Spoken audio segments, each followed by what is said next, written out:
Hey everyone, I'm Chris Lesniak, And I'm Rob Byer, and this is the Debate Math Podcast. Well, hello listeners, and welcome to our latest debate. I have a question for you. Have you heard of the science of math? the movement in math education world, which, to quote their website, aims to rely on well-researched instructional strategies and research about how students learn in order to ensure that all students have equitable access to high-quality math instruction. It sounds good. However, there has been some pushback to this movement. Critics question what and how research was quoted and argue about some finer points. So this definitely sounded like a topic for the Debate Math podcast. To make sure that we could hear out both sides, we have four thoughtful educators here to debate the resolution, the science of math, and show us the way forward for student success. And so, here, arguing in favor of the science of math, we have two awesome guests. And first up is a longtime educator who was awarded the Presidential Early Career Award for Scientists and Engineers in 2019, a professor at the University of Texas at Austin, where her research interests include developing and testing interventions for students with mathematical difficulties, with a special emphasis on peer tutoring, word problem solving, mathematics writing, and the symbols and vocabulary within mathematics. It's Dr. Sarah Powell. Hi, Sarah. Hi, Chris. Hi, Rob. How are all of you? Very good. Thanks for being Good. here. And can you tell our listeners where you are and what your current role is?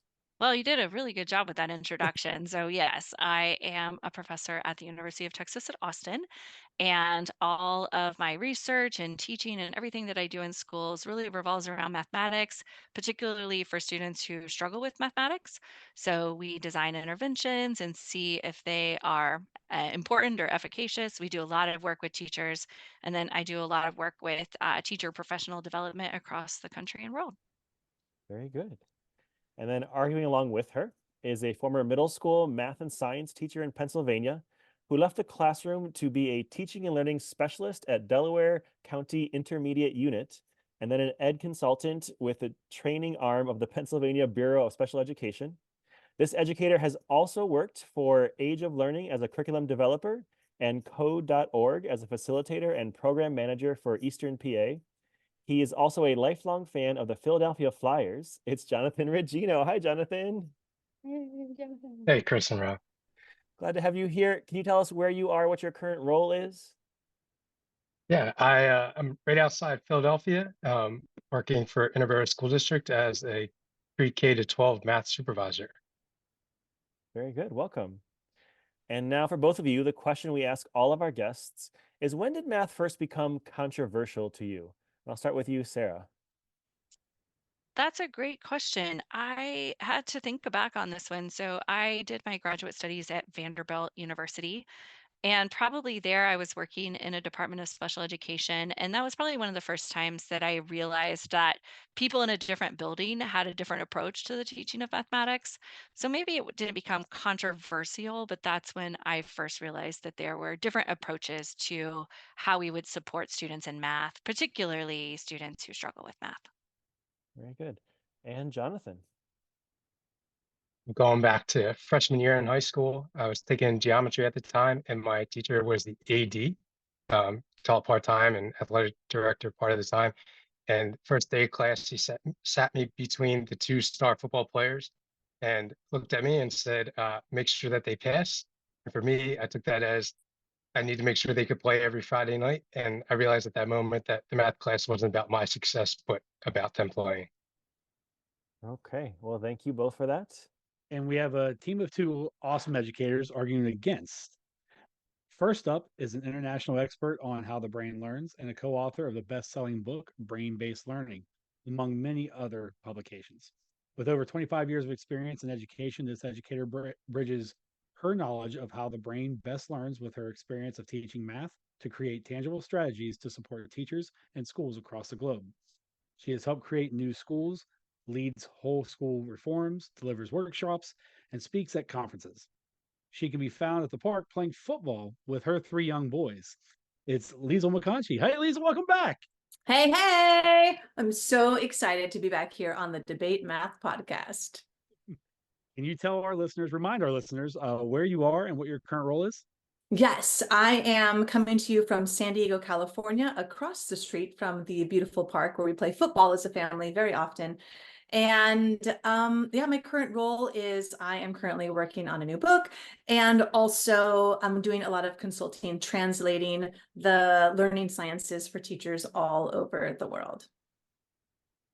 Great. Welcome back. Glad to have you. And arguing along with her is a former teacher who spent 9 years in K-12 education and 2 decades as a professional development provider. An educator for over 30 years, she is the author of the book Women Who Count, Honoring African American Women Mathematicians, co-author of Engaging in Culturally Relevant Math Tasks, president of the Benjamin Banneker Association, is on the Education Advisory Board of MathKind, and she and her partner, who happens to be a former member of the R&B group, the OJs, present a math and music session to students and teachers, always a sold out show. It's Dr. Shelley Jones. Welcome, Shelley.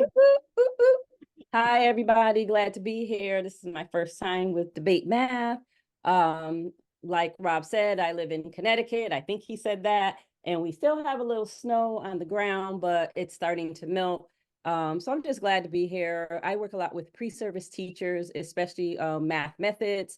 I also teach a STEM course for grad students and a reflective practices in math course for grad students, and work on some grad students' thesis as well. Thank you for having me. Oh, excellent. And now the question we ask all of our guests: when did math first become controversial to you? Lisa, we're going to start with you. Do you have another one? I don't remember what I've shared before. So what I'm thinking of right now, what's coming to mind is those first few days and weeks and months of being a brand new teacher. This is over 25 years ago. And I was one of those people who decided really early on that I wanted to be a math teacher. It's first recorded when I was in 3rd grade, that when I would grow up, I want to be a high school math teacher. So I had spent quite a while preparing for this career that I was so excited about. And it really didn't take that long for me to realize, after I finally got like my own classroom and there I was with my own students, to realize that not everyone has experienced math in the same way that I had experienced math, and not everyone felt the same way about math that I felt about math, and not everyone learned math the same way that I was able to learn math. And it really, it just like jolted my system and was a real disruption to the vision that I had held for so long. And it really forced me to make some pivots and to adjust and to learn some new things. And Shelley? All right. First, I'm going to say ditto to Lizo's story, because, yeah, when you first start teaching math, you find out what? You don't love math? That's the first thing. But what I want to talk about is when I became faculty and higher ed, and the math educators are in the math department, and so are the actuarials and the pure mathematicians. And I never know what's the right word to call anybody. But anyway, so I think that's when it became controversial, because I wasn't a math major in school, but I became a math teacher. And so being housed in the math department, it's this whole other thing about math research that I didn't know about, and just a little bit of tension with math and math ed. And, it's just one of those things. And so for me, that's controversial, because I just thought math was math. But as it turns out, there's all of these different aspects of math that, we sort of get categorized into, and sometimes have like stigmas as well. So that's my controversy. Thank you all. And with that, let's get into the debate.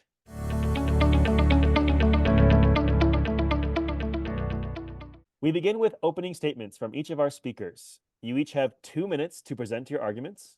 And we're going to start with the side arguing that the science of math can show us the way forward for student success. Jonathan, you're up first, and your time begins now. At the heart of this debate is a fundamental question about how we approach math education in our schools and the pedagogical strategies that best serve our students and diverse needs. Drawing from a wealth of research and educational insights, I stand in firm support of this resolution, advocating for an instructional approach that is both systematic and explicit, My argument is anchored in three core warrants. Warrant number one, the necessity of explicit instruction for building foundational skills. Across the nation, a significant number of students are struggling to reach grade level proficiencies in math. This crisis highlights the critical need for explicit instruction, categorized by clear modeling, guided practice, and supportive feedback. To address the gaps in foundational math skills, this approach is not a step backwards towards rote memorization, but a balanced strategy that incorporates hands-on learning with manipulatives and ensures that students not only understand the mathematical concepts, but also how to apply them. Warrant two, the limitations of inquiry-based learning for novice learners. And while inquiry-based and exploratory learning methods have their merits, especially for students already proficient in math, they present a significant challenge for those who lack foundational skills. Research and classroom experience suggests that novice learners benefit most from explicit explanations and guided practice before being launched into an open-ended exploration. The sequence allows students to build a solid foundation of knowledge and skills, equipping them with tools necessary to engage in productive inquiry and problem solving at a later stage. And the third warrant, the critical role of practice and feedback in learning mathematics. The science of learning illuminates how crucial practice and feedback are for the development of mathematical proficiency. Mastery in math is not simply a byproduct of exposure to concepts, but requires deliberate practice and the opportunity to receive and act on feedback. In conclusion, the science of math education grounded in explicit instruction, strategic practice, and informed feedback offers a clear pathway to student success. By embracing these principles, we can address the diverse needs of our student population, ensuring that all learners have the opportunity to achieve their full potential in mathematics. Thank you, Jonathan. Now we will hear from the side arguing against the science of math with Dr. Shelley Jones. You have 2 minutes, and your time begins now. Unfortunately, I don't believe that the movement that calls itself the science of math can show us the way forward for student success. Over my 30 plus years in education, I've studied and learned how to teach K-12 students math and how to teach adults how to teach math. While the science of math claims might be applicable to individuals or small groups of students, the interventions and programs mentioned may not be appropriate as instruction for general ed, whole group classroom math settings. I don't believe there is any group who can definitively claim that there is only one best way to teach children math, such as explicit instruction should always be the first and foremost type of instruction, especially without giving voice to the many education researchers who have conducted decades worth of studies with millions of students, such as John Hattie and his colleagues, Deborah Ball, who conducted a National Science Foundation in-depth empirical study on teaching practice, and others such as Tom Carpenter, Ed Silver, and Doug Grouse, to name a few. The Quasar study, which was a major study on math that was omitted as well. The website states, it may be important to point out that it is common for rigorous, high-quality research on math assessment, instruction, and intervention to be published in special ed and psychology journals with studies that include a sampling of the general education population and produce findings that are most relevant to gen ed math instruction. I would argue that there is adequate math education research conducted with students in general ed beyond the studies listed on the website, which are mainly focused on learning disabilities. The website provides a definition of explicit instruction and says it's important because it has an exceptionally strong research base for students who experience difficulty with math, but may also be beneficial for teaching math to all students. I find this unacceptable. Maybe being beneficial is not good enough. Thank you. And now we'll hear again from the side in favor of science of math with Dr. Sarah Powell. Sarah, you have 2 minutes and your time Yeah, begins thanks, now. Chris. Thanks. Yeah, so when I think about a science of math, I first think about science. And when I look up a definition of science that talks about that as a systematic study of something through experimentation and observation. And so, just as people have really latched on to this idea of the science of reading, which particularly was designed to meet the needs of struggling readers, I do see that there is a science of math. And that really, if we think about science, that's the study of the teaching and learning of mathematics through experimentation and observation. And so the debates about the science of math come up basically around research. I see that what research means to people has differing meanings, and so different fields have different approaches to research, and then that causes problems because those different approaches to research lead to different sources of evidence. And so all of the conversations around the science of math are really around, well, what are your sources of evidence? And it is likely that those who aren't supportive of a quote science of math unquote just have different approaches to research that lead to different sources of evidence.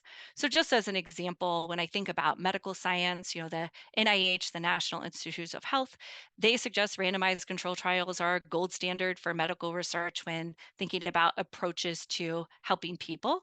And therefore, the Institute of Education Sciences, one of the research arms of the US Department of Ed, they also suggest that gold standard are randomized control trials. And so I buy into that, really wanting to use randomized studies to understand whether one approach or one intervention is better or worse than another. But then not everyone agrees on that approach to research. And so it goes back to the idea of what is your research, which leads to what is your evidence, and then that research and evidence can inform a science of math. Thank you, Sarah. And finally, arguing again against the resolution, the science of math can show us the way forward to student success. We have Liesl McConchie. Liesl, your time begins now. Hi, I believe the controversy around the movement that calls itself the science of math expands beyond how we define research. It is my warrant that the movement that calls itself the science of math ignores the most significant variable in the equation of teaching and learning, and that's the student. Here are just two of the major scientific principles excluded from the movement calling itself the science of math that make it a poor model for teaching and lacking in scientific support. The first one is the learner's affective relationship with math. A student's affective or emotional relationship with math is foundational to their cognitive relationship with math. And I searched every web page connected with the movement called the science of math, and I searched for words like emotion, emotional, affect, affective, feeling. And I only found 2 uses of any of those words in the entire website web, and they both were used in a negative context. By ignoring students' affective relationship with math, the movement that calls itself the science of math leaves room for promoting practices like timed math tests that often negatively impact students' relationship with math and can ultimately impair their learning. It seems like all humanity is erased from this movement called the science of math, and students are positioned as machines with the ultimate goal of acquiring the most content knowledge possible, regardless of any emotional cost.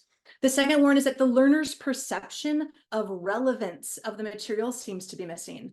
The website for the science of math has a rubric to evaluate your math curriculum for its inclusion of evidence-based principles. And nowhere on that rubric does it mention the use of math tasks that are highly relevant to students or math tasks that are culturally responsive tasks so students can see themselves in the math.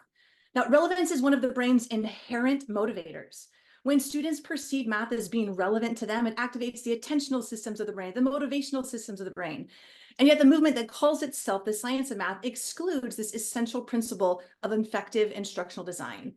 So it is my belief that the movement calling themselves the science of math is an antiquated and misleading approach to teaching, trying to make a resurgence in the 21st century. Hey, thank you all for that. We have a fiery start to this, and so we want to really dig in here in our questioning round.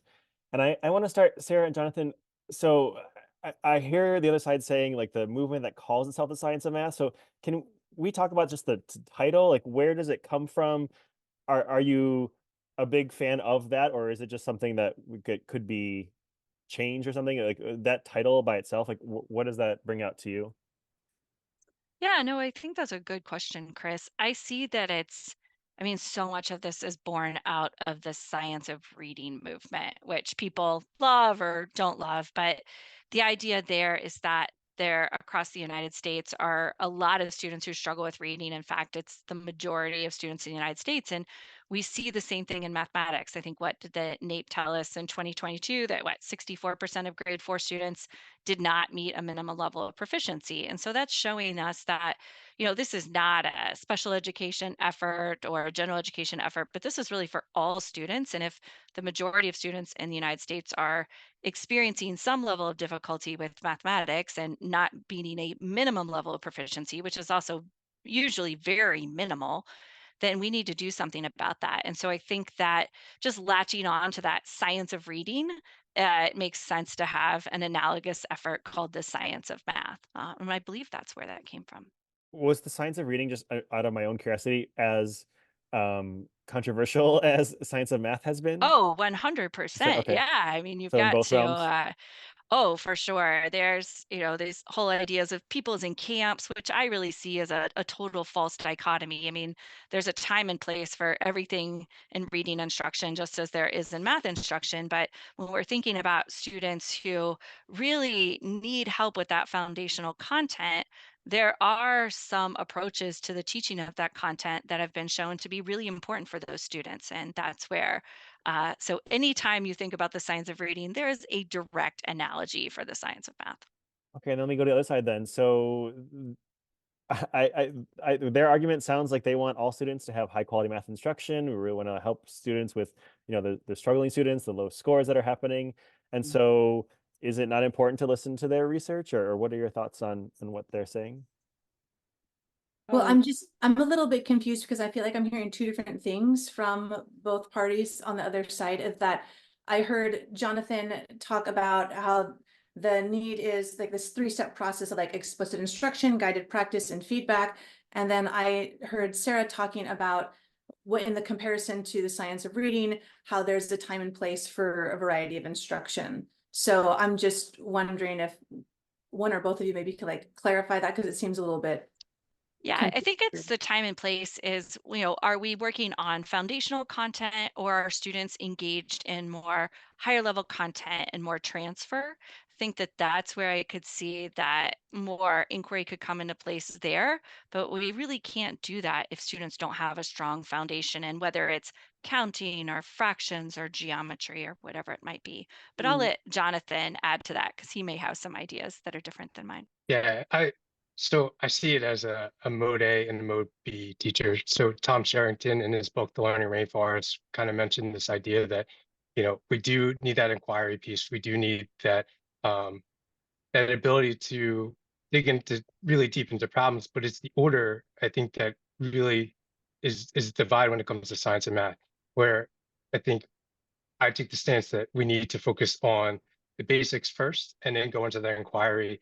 And I think the flip side, a lot of people who are in that inquiry movement want the inquiry first, and then when the kids hit the roadblock, then go into the details of the foundational skills.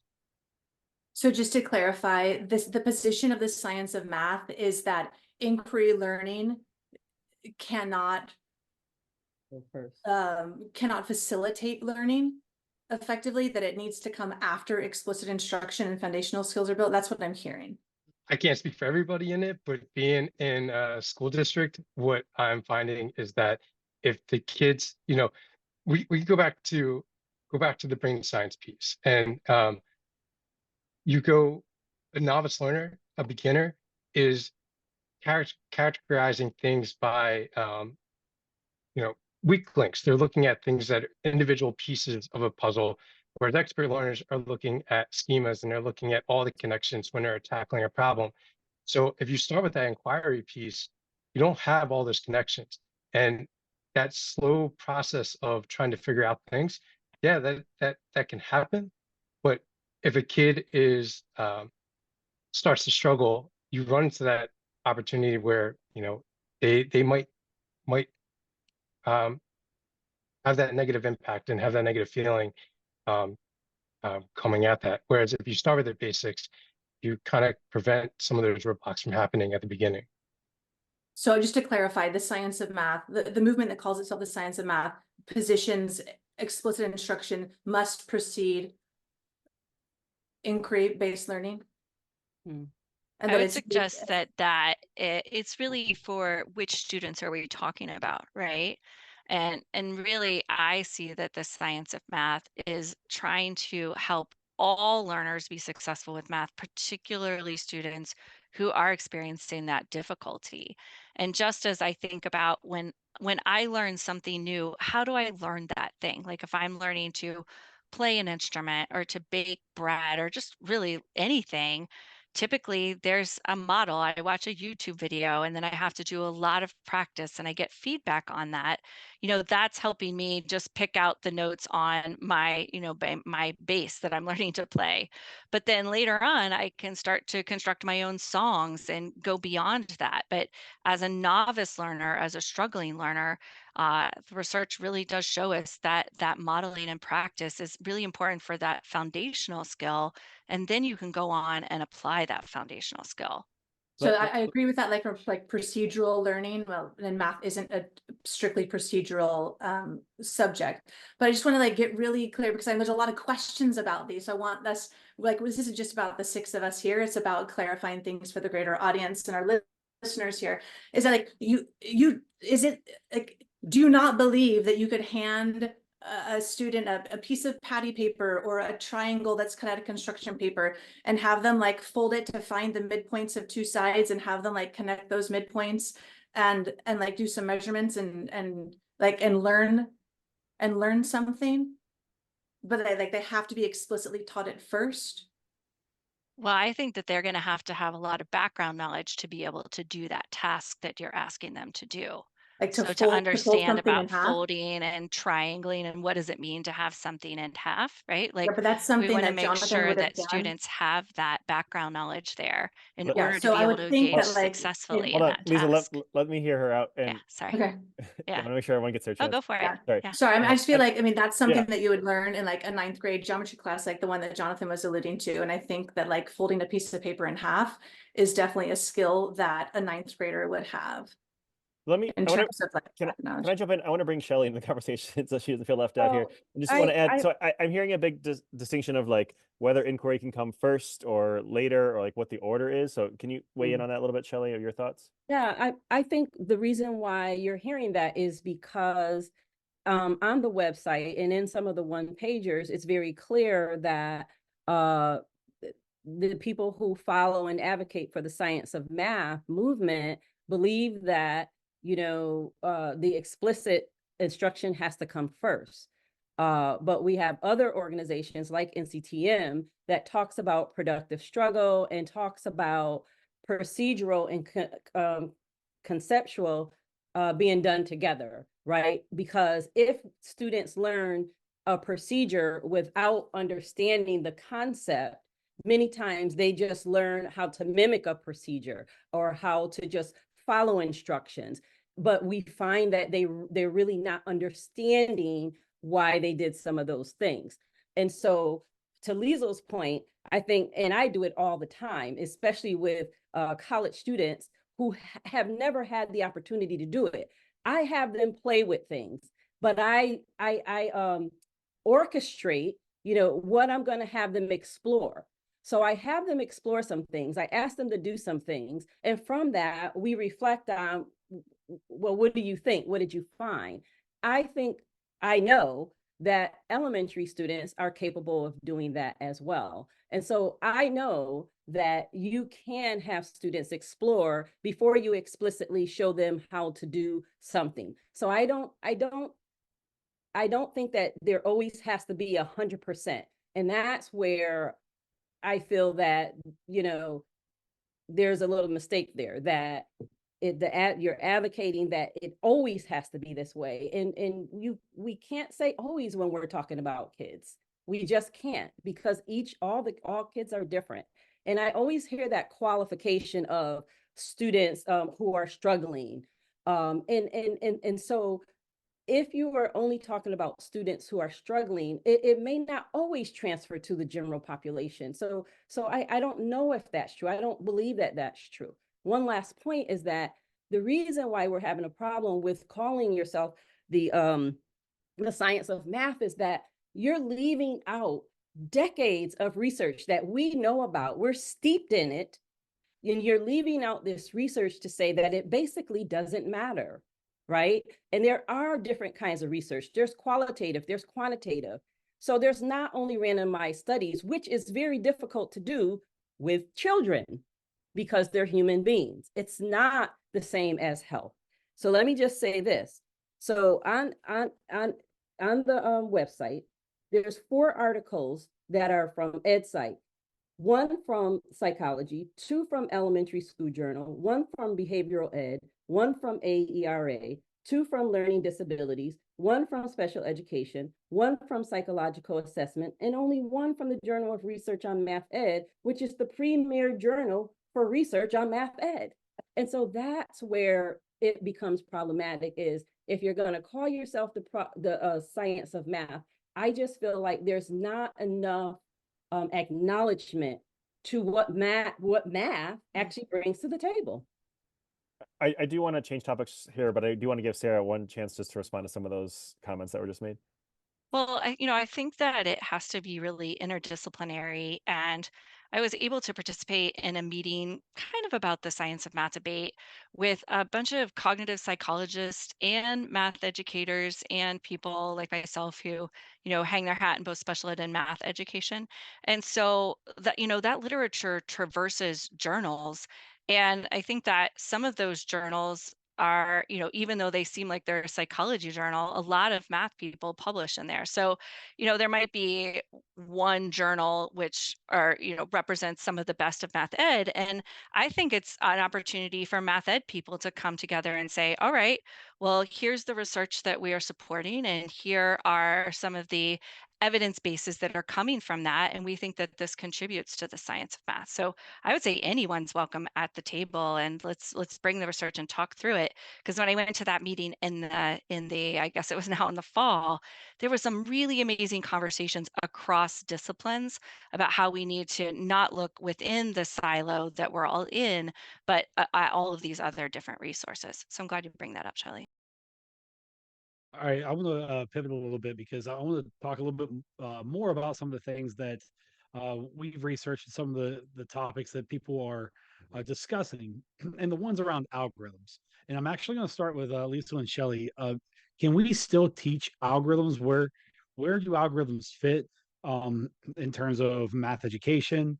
And just your thoughts about algorithms, and then I'll come over to the other side and kind of talk about that as well. But go ahead, Lisa and Shelley, one of you can respond. So one of the one pagers on the website talks about a misconception, and they say that many educators believe that algorithms promote memorization, and the teaching of an algorithm would contribute to a superficial understanding.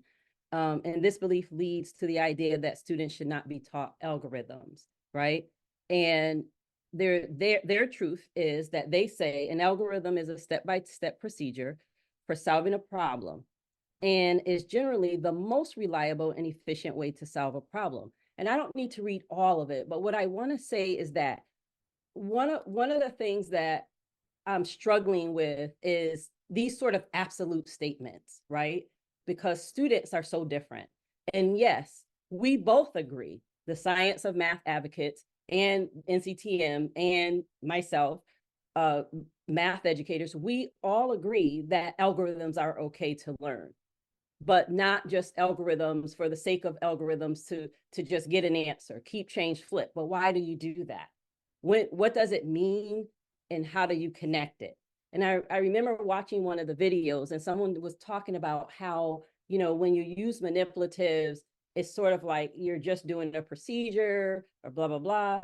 But I said, well, no, I beg to differ, because when I have students use manipulatives or use drawings, I actually have them connect the algorithm to the drawing or to the manipulative, because when they make connections, they're learning better, right? Because they're able to explain the why.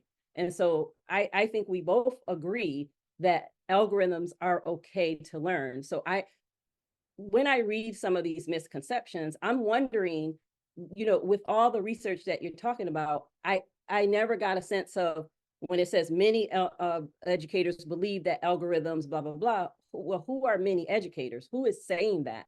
Because I know that we're not saying that. Okay. And Sarah and Jonathan, how are algorithms helpful? And then if you want to respond to anything Shelley said as well, feel free to do so. So either Sarah or Jonathan.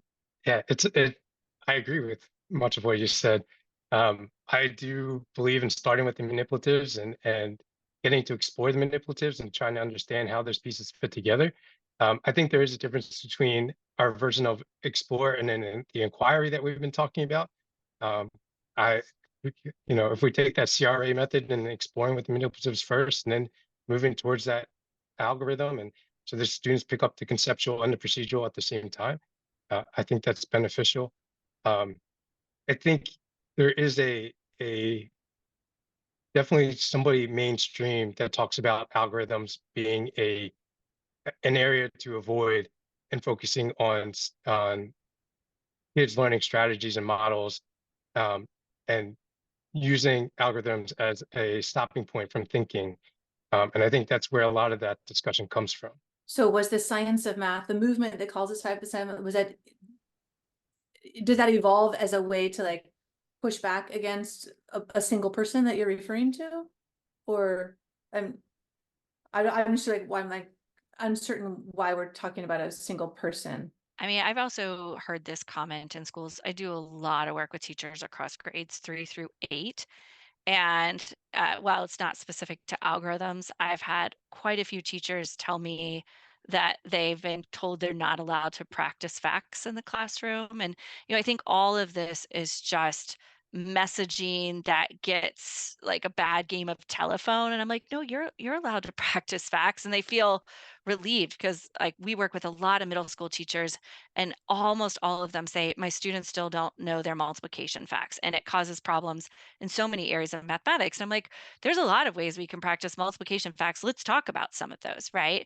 And then I think that fact conversation transfers over to algorithms where people have said, like, been kind of said, like, you do have to focus more on the meaning. And maybe sometimes they've gone to a PD where it said, hey, don't focus as much on these procedures. Whereas I agree, with Shelley, where it's like this has to be this combination of conceptual and procedural learning. Those develop in tandem. You really cannot separate one from the other. But sometimes I feel that there are, messages on social media and things that happen in PD where teachers maybe wrongly so interpret it as like, oh, I'm not allowed to just practice the algorithm, when really you're almost always practicing the algorithm with some of those conceptual pieces built in. Can I follow up with that?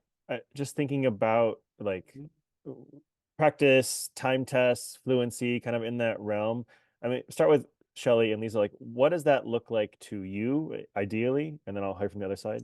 I think there is an agreement that students need to develop fluency with their basic math facts, and where there might be disagreement as to what is the best or most efficient way to do that.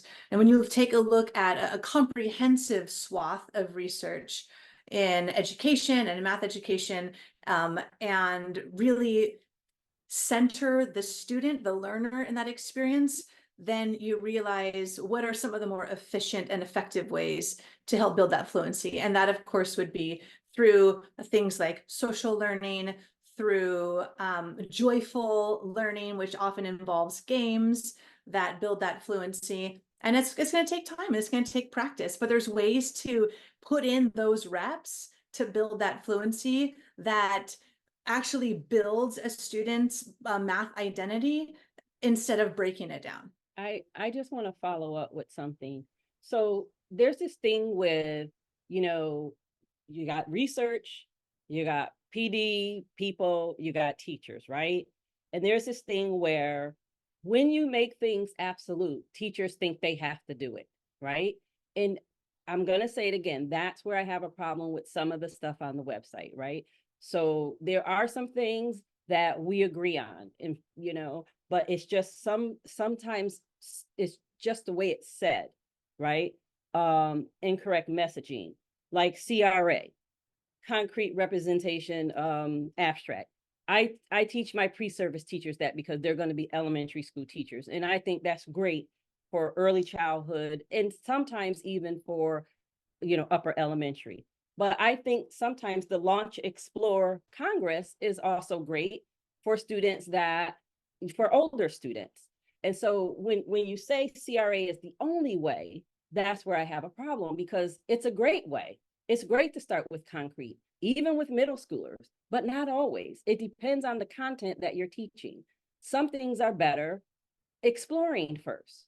I love exploring with fraction tiles and color tiles, little square tiles, for students to understand common denominator and equivalent fractions before we talk about, multiplying the numerator and multiplying the denominator, because they figure that out just from playing around with it.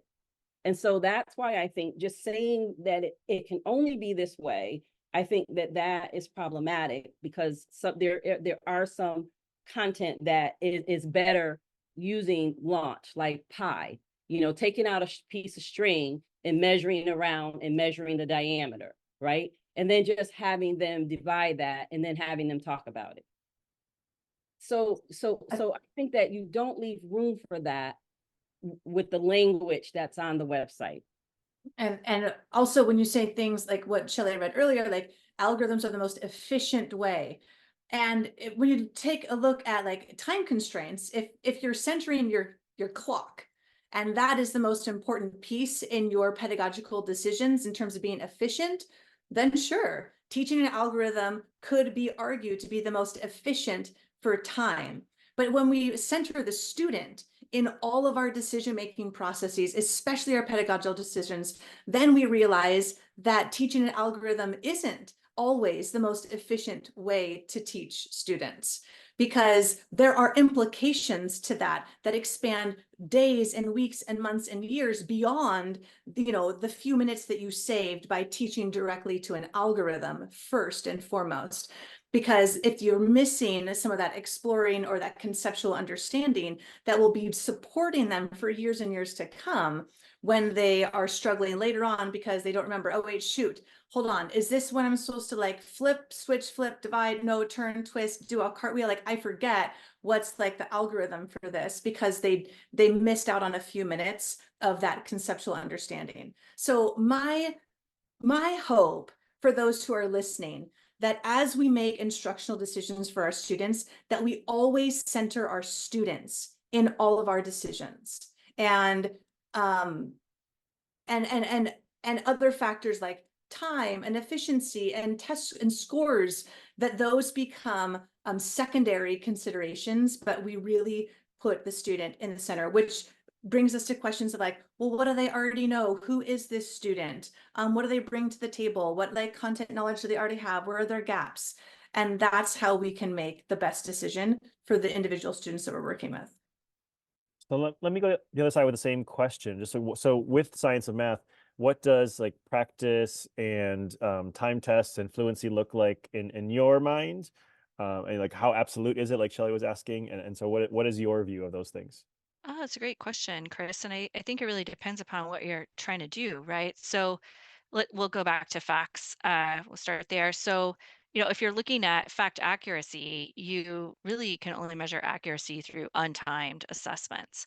But then if you're looking at fact efficiency, like how quickly can you recall these facts, then that is really helpful to do under a timed setting. And really, it's typically a combination of accuracy and efficiency that is important for fact recall. And so there might be activities where you don't do a timed activity, and then maybe once a week or once every other week, you do a timed activity. We do a timed activity in one of our interventions that students wouldn't even know is timed because we're timing it, but they don't know when the time ends. And we just mark at the end of 1 minute, but then students continue. So you actually can measure both efficiency and accuracy with the same activity. And so thinking about that, that's a totally fine activity to do. And then we get both of those information, those resources in terms of our information. But I'll turn it over to Jonathan, who might have something to add to that. I think that when we're talking about fluency, I did do to the PD side for a while and was working across the state. And when you start to ask schools, what are the three major things that pop up? And no matter what grade level you were working with, it was always basic facts, word problems, and fractions. Doesn't matter what grade level, it's like that was the common theme. So thinking about from a school perspective, how are we going to fix that issue? That's where it started moving towards that science and math and looking for ways to fix that. If that's the common issue and it's been that common issue for years and years and years, what's the way that we can fix that as quickly as possible? You have like the Greater Texas Foundation did a meta-analysis that showed how well a kid was doing at the very beginning of school was pretty much how they were going to do towards the end of school. You have the Carter Foundation who did the same thing, and they looked at North Carolina, Massachusetts, and Washington data that showed by the end of third grade, that was essentially how they were going to do by the end of eighth grade. You have research from the NAEP test. You have just over and over again, it's showing that if our kids start to struggle and before third grade, you just continue to struggle, And no matter what side of this debate you end up on, it's what are we going to do to make sure that a third grader, by the time they finish third grade, like that isn't their end sentence for the rest of their life. Like, I personally have a daughter in third grade, and I can't imagine kneeling down in front of her at the end of the school year and saying, "Look, you struggled. You're always going to struggle for the rest of your life." And so, no matter what side I'm on, I want that answer of how can I make sure that none of their students fall into these categories of you're here, you're always going to be here. Yeah. Yeah, I agree, Jonathan. The mathematical pathways are very strong, as you indicated. And so for me, and I think this is what you're getting at, it's like time is of the essence, right? And so it's like, I don't want to waste students' time any more than we already have. You know, if we see third graders who are struggling with first grade math, we've got to do something about that. We have middle schoolers who are still struggling with addition and subtraction and early place value. And like we have to be efficient with how we help those students because that pathway is continuing for them. And if we don't intervene and help out using what I would consider evidence-based practices, we're doing really educational malpractice. I want to jump in because as we talk a little bit more about time tests, um, I think, and you called it out on the website too, and going to Sarah and Jonathan first about this idea of math anxiety and seeing the math, like what time tests that many believe do to students in terms of promoting math anxiety or developing math anxiety within students. Could you speak to the anything that you have with time tests and does it cause math anxiety? Well, to date, there's not a research study that shows that math anxiety is caused by time tests or that time tests cause math anxiety. There are anecdotal stories about people going back to remembering maybe they were doing a mad minute and that caused a lot of frustration for them. But I think the interesting point that I always think about as a person who struggled with math in middle school, I do not blame that on time tests being like the cause of that, but I am pretty cognizant that the other 49 or 60 minutes of math instruction that was not great likely contributed to my math anxiety. And so we all want to find the one thing that causes something else. Like we want to figure out what causes cancer or what causes math anxiety, but it's often probably a dozen or 100 things and things that have happened to you 3 years ago that you may not even realize are impacting your fourth grade math now, right? So until somebody actually does a study about this that points out that causation, some people will believe that that connection is tenable, but there's likely a lot of factors that are causing math anxiety, not just one thing. And that one thing is not time tests. I think there's a lot of Lizzo and worrisome Shelley. things that were Yeah, go just ahead. said, like some really concerning things that were just said. So if I could summarize, and people correct me if I got anything wrong, I heard representatives from the movement that calls themselves the science of math say like there's no research showing that time math tests can lead to math anxiety. And then a statement was made like there's anecdotal evidence. So first of all, I'd like to So I point think it's out like that causing math I'd like anxiety. It's causation. That's the thing that's at an issue. So I'd like to point out that there is a limited view of what is considered valid research. Now, I believe that people's stories, I believe people and I believe in people and I believe their stories. And when they share their stories time and time again, like thousands upon millions of people who are communicating this, I consider that to be valid research. That is data that needs to be listened to, even if it doesn't fit into a very small, narrow, like perspective of what some people might consider to be research. I also would like to point out that what I heard was like some projection happening from someone's own experience, like just because you didn't consider it to be anxiety inducing, like it sounded like you're projecting that because that wasn't your experience, that doesn't mean it couldn't be someone else's experience. And I find that to be really problematic. So there's two things. One is the way fluency is described, defined, accuracy and speed. When we talk about time tests and speed, so that was great what Sarah said about the students don't even know they're being timed. That's great. But that's not usually the case. When they're doing Mad Minute or they're doing these time tests, they know. And I have pre-service teachers that are going to be elementary teachers, and I have a bunch. I'm not going to read them because there's way too many, but I have a bunch of anecdotal stories here. And out of 15 students, only one was, math is her favorite subject. But even that one talked about how, you know, um, making mistakes on the test because being anxious about the time. So I just believe that time tests affects a lot of students, and that's anecdotal. Now, I've been doing this math anxiety thing for probably 10, 15 years. And so I really need to go back and maybe I'm the one to do some of this research. It wouldn't be randomized because they would be my students, but I could read off, and I printed it off because of that, but I can't read because it would take too long. Every single student basically had a problem with time tests and math anxiety. And so when we talk about being fluent in something, I don't know if it's just accuracy and speed.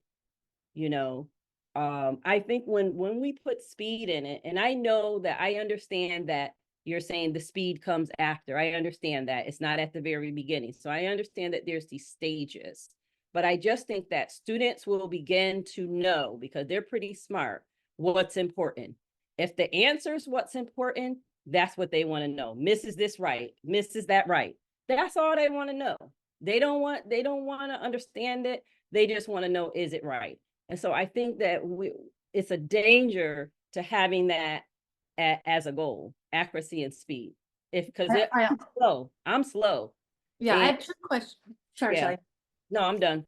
I just have two follow-up questions. Like one, Sarah, you talked about like accuracy and efficiency, which I think we all agree are two wonderful goals. But my question to you is, can you share with the audience who's listening to this recording, what are some other ways to build efficiency that don't revolve around time? The Well, I pressure think just of it's all time. practice, right? So all of mathematics is learned through practice. And so the more that you practice, the more likely you are becoming accurate, and the efficiency builds with that accuracy. So as you Then were why talking don't about build, earlier with then why not build practice in without the added stressor? Like life is stressful enough for so many kids right now. Why do we need to add that extra pressure of stress I and mean, like in timing? most of the class, I mean, we're working with well over 100 teachers here in the Central Texas area, and we're doing observations and we're doing coaching with those teachers. And we are running into very little times where teachers are actually doing timed activities. They're doing a lot of games, as you were talking about, lots of different activities, dice roll, playing cards. They're doing flashcards. You can do those untimed. I mean, there's just like so many things that teachers are doing. And by doing that daily practice, that is helping students not only with their accuracy, but with their efficiency. And so I would suggest that Then those are some of the ways that they could do that. I love all those ideas and I'm a big fan of all of those. So my question then is, why does the website that claims to promote the science of math not share those things, not share those ideas, but instead lists as a misconception that time tests cause anxiety? Well, I would say that the time test cause math anxiety is something that's talked about a lot on social media. And probably, I mean, it seems like all of us do a lot of work with teachers and districts. It's something that comes up, I would say, over half the time I'm working with a group of teachers, like asking that question. And so while I can't speak for a website or people that put together a website, I would suggest that maybe like what we should all do is put together a lot of these different fluency activities, make them easily available to teachers so that they know that they have like dozens, if not hundreds, of different activities at their fingertips that can help with this idea of not just fact accuracy and fact efficiency, but then later on computational fluency as well. That'd be wonderful. Like, but as someone, like, you're here as like a representative of the movement that calls itself the science of math. So I'm assuming that like you're a part of that website. Is I that have a false seen the assumption? website, but I did not write any of the things that you're talking about. So, But but I'm here as a person who's saying that there is a science to the teaching and learning of math. And the science of math is not a website. The science of math, as I think it's described, is a movement to get people talking about evidence-based practices. And if that's what we agree that the science of math is, we did it. We're doing it here tonight. We're talking about evidence-based practices and math and what those are. And that information needs to get into the hands not only of principals and teachers, but also caregivers, not just here in the United States, but I would say across the world. Okay, I'm going to Oh, pause I you hope both not. there. oh, And I think mm. that will conclude our questioning round. We will now end by giving each side 2 minutes to make their final arguments to you. And we will begin with Jonathan. Jonathan, your time starts now. All right. So I want to start off by saying the science of math is not a website. It's the idea of bringing evidence-based practices to everyone. So when a teacher's in the classroom trying to figure out what the next step is, they have a playbook or a way to make good informed decisions. We're in this current environment where schools are really ill-equipped to intervene when students leave the trajectory and the progressions that they're supposed to be on. Um, we also have limited amount of time. Most of our state tests happen right after spring break when we still have a quarter of the school year left. So using that time to actually help students and to make progress is really, really important. Our time is limited, and we need to have the best decision-making pathways to help our students out. We don't really want to focus on the false dichotomies of ideas. I think a lot of times we are coming down to the meaning of a single word, and that is helping us deviate from what actually works and what doesn't work. I think through our arguments today, we've found a lot of common ground, and it's just one or two words that really throw us off from agreeing completely. And in closing, I think the best approach to mathematics education is really complex and multifaceted. And you need a little bit of inquiry, you need a little bit of exploration, you need a little bit of explicit and direct teaching. But in the end, the whole point is to help our students understand and succeed in math. And we have a lot of ground to make up, especially since the pandemic. And hopefully, using the science and math leads us to a quicker closing of that gap. Thank you. And with the final word, we have Liesl and Shelley. Hi, we don't believe that we need to cave to the pressures of the poorly designed education system or a school year that has state testing at a certain time. That when we truly place the student at the center of all of our decision making, then we can really serve them and help them learn, which is what we are here to do. 25 years of studying the science of how we learn math leads me to confidently say there is no one right way to teach math. Any pedagogical approach that's elevated as the way ignores the student's identity and thus is flawed from the start.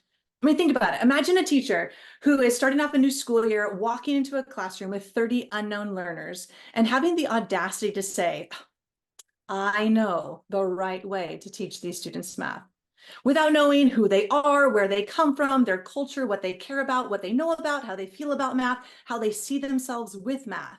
These are all foundational to a student's identity that determines how well that student will learn math. And many of these principles are excluded from a movement that calls itself the science of math. So we invite all who are listening to understand that there are complexities to things that are part of this movement called the science of math, that the sweeping statements made about productive struggle, about cognitive load, about timed math tests are far more complex and nuanced than is being presented. We call on all folks who are associated with the movement called the science of math to join math leaders in education, working to create a humane and comprehensive approach to learning. The learning sciences have advanced and expanded, and we invite you to expand your understanding of what matters for student learning in a school-based context. I wanted to add that although this is a movement, the website is where people will go to learn about this movement. And on the movement, on the website, it says there's a truth that productive struggle does not deepen understanding. And the NCTM has productive struggle as one of the 8 math teaching practices with loads of research. So if you want to look for that, you can do that. And the other thing, John Hattie, in his meta-analysis, there were 1,200 meta-analysis that he ran. Dialogic instruction, which is close to discovery instruction, had a higher effect size of 0.82 than direct instruction, which is close to explicit instruction, which had an effect size of 0.59. It means that both of these ways of teaching instructional strategies will help students. So it does say that, but it doesn't say that one has to happen before the other. And so there's not a dichotomy. I think that there's both ways that we need to look at, and we need to, I think the language might need to be cleared up a little bit, because there's just seems to be some things that are too absolute. And like Liesl said, there's not just one way of doing any of this teaching practice. Thank you. Thank you all. And that concludes this great debate. Wow, you've given us so much to think about. I've learned a lot, and I hope this gives lots of folks out there some good food for thought. Now it's up to our listeners to take a moment, ponder the arguments. If you're like me, you're probably going to have to go back and listen to this a few times. There was so much information that I want to continue the conversation. So I encourage you to continue the conversation with others who have listened to this debate, and consider what's resonated with you.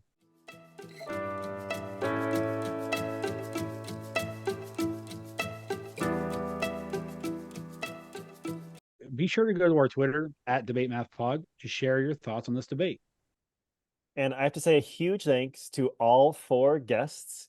You have strong opinions on this issue, but you were able to really talk about your thoughts and listen to each other. You modeled what good disagreement can be. You were thoughtful and respectful to each other. And I got to hear from everyone. And thanks to those who are listening. We hope you enjoyed and learned from this episode. As we wrap up, Sarah, where can listeners find you? Oh, I am on Instagram and X at Sarah with an H Powell, Powell, PhD. And that's where I share all my grant work and all my research work. So I hope to follow you all as well. And Jonathan? I'm on X, Blue Sky, Mastodon, all those places at JRED530. Lisa, where can listeners find you? You can find me on most social media platforms at Liesl McConchy. You can check the show notes for the spelling. Liesl is Liesl, or my website, lieslmcconchy.com. Lots of wonderful resources for teachers over there. And Shelley. You can find me on Twitter or X at Shelley M, as in Monica Jones 1. And you can look at the Benjamin Banneker website as well. Love for you to join the Benjamin Banneker and learn about culturally relevant math tasks and how to do that as well. We didn't get a chance to talk about it, but that is something that I'm very passionate about. Awesome. Thank you all.